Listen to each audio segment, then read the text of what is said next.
I was listening to the story about, it was a story of a family in Washington, and the little boy called the Bigfoot the Cowboy Man. And he had, apparently it had made an effort to steal this kid. And it hit me. My children were in that playpen behind me with nothing but a mosquito net over them. It could have crept up behind me and taken both of my children, and I wouldn't have known. Father just got like a Mustang or something from Wyoming, okay? He had it out in the corral because he couldn't put it in the barn in the stalls with the other horses. It would kick and made all the other horses nervous. Had a Seminole Indian working the horse trying to break it every day. So they had it out in the corral. This skunk ape snuck up behind this horse and grabbed it on its hind quarters. This particular horse kicks out, jumps over the corral, runs into the pasture, to get away. At this point, the rancher's out there just blasted away with the dirty. Skunk ape runs into the swamp.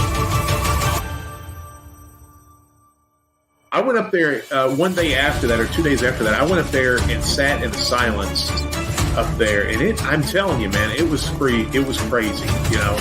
There was a crazy vibe up there still. I did what I could to kind of get things under control, but I told her, I said, you need to get off this property. I feel like no matter how strong you are, it's almost like standing in the ocean. You can't stand still without moving your feet. You're going to get knocked over eventually, no matter how strong, whatever. You can't withstand a barrage of weird spiritual energy.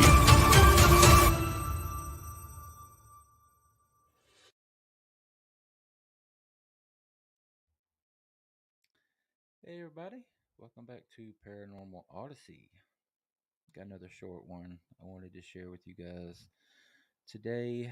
Before we do, please hit that subscribe button if you don't mind. If you haven't already done so, I would appreciate it. If you have had an encounter, like to come on and share it on an episode, love to talk to you about that. Shoot me an email to wayne@paranormalworldproductions.com.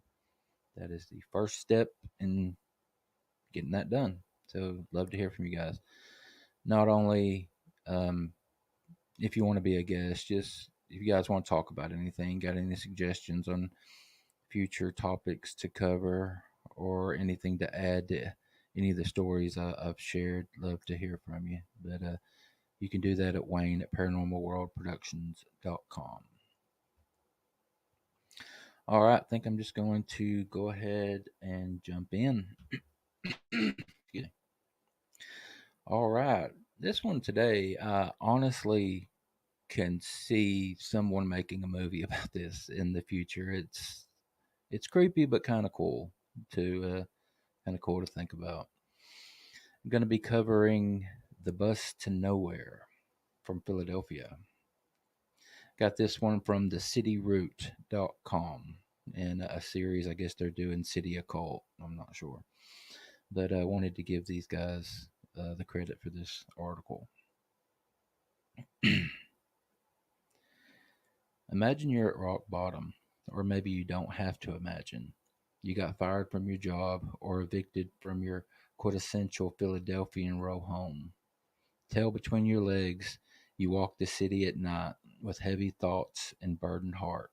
No destination, no idea where to go next, in a general sense of impending doom. At the very moment you feel you can't go on any longer, like a movie, a light catches your eye from the next block. Big headlights of enlightenment, sifting through the night like a cartoon window pie's warming scent twisting towards a nostril. It rounds the corner. There's nothing displayed on the LCD screen. You don't know why, but you get the sense this bus is here for you. Such is the story of the Bus to Nowhere, a mysterious vehicle that first appeared in Philly folklore only a decade ago. The city of Philadelphia's southeastern Pennsylvania Transit Authority, otherwise known as SEPTA, manages hundreds of buses servicing the city as well as the greater metropolitan area, with an estimated 1.3 million commuters residing in Philly trying to catch a late SEPTA vehicle is a daily occurrence for many. Only the selected few, however, will ever be able to ride the bus to nowhere, according to legend, both in conversation and internet lore. The bus has no LCD display and is not listed on any transportation maps or either of the terrible glitchy SEPTA apps, also known as Zero or the Wandering Bus. It's most often spotted in areas of West Powelton, Center City, Passyunk, and North Broad Dublin and Glenwood area. Only picking up passengers who are in the depths of despair, the driver or drivers, for all we know, keep their eyes and face rather concealed as you board, tucked beneath their blue hat. It's fair to assume that the drivers have a second sense for finding these hopeless individuals, or perhaps they simply drive all day and night waiting for those who chase. Although there's no fare, you have to earn your ticket. The drivers will often make the riders chase the bus, if only for a moment, to really prove how bad they want or need the ride. Potential passengers know immediately and inexplicably upon seeing the bus that it has come to help them and have two options: chase it down or ignore it. Those who ignore the bus never get a second chance to ride it. As they board, an automated voice announces the name of the intersection from which the person was picked up. No mention of destinations or stops. The driver is said not to interact with passengers, only gesturing for them to take a seat. Now, based on the people I see riding the MFL every morning, the bus definitely, sorry about that, the bus definitely does not take everyone who's at rock bottom. Maybe there's an operator shortage. In any case, this story is already pretty unbelievable, and it gets even crazier than you might expect. Once seated, the journey begins. You immediately fall into a state of deep reflection, drifting into a daze. This is supposed magic of the bus. It allows you to confront your demons both consciously and subconsciously. What's scary about this soul-searching state is its duration. You're in this limbo for as long as you need to be, for as long as it takes you to realize where you need to go. Every choice, scenario, and outcome is dissected and revealed to the rider during their journey, and it's only once they've seen the errors of their ways that they gain the ability to leave regret behind and make room for change going forward, that they emerge from this particular mental state. The length of the ride can be minutes and hours for some. For others, it can be days and weeks. It's been rumored to last months and even years for a select tormented few. When the passenger emerges from this analytical limbo, their identity and purpose is realized. They are triumphant over past trauma. They are enlightened, but that does not mean they are relieved. Fulfilling purpose requires work. This is when they snap out of the trance. It's at this point that they can tug the cord and be dropped off at the same exact block they were picked up from, at which point you'll have to find another bus. To add to the mystery, the bus, or one just like it, has reportedly been sighted in other cities across northeastern United States. Operating between the hours of dusk till dawn, it seems to know where it is needed and shows up accordingly. It could be possible that the bus to nowhere is a product of imagination or mass psychosis stemming from the first post about it all the way back in 2011.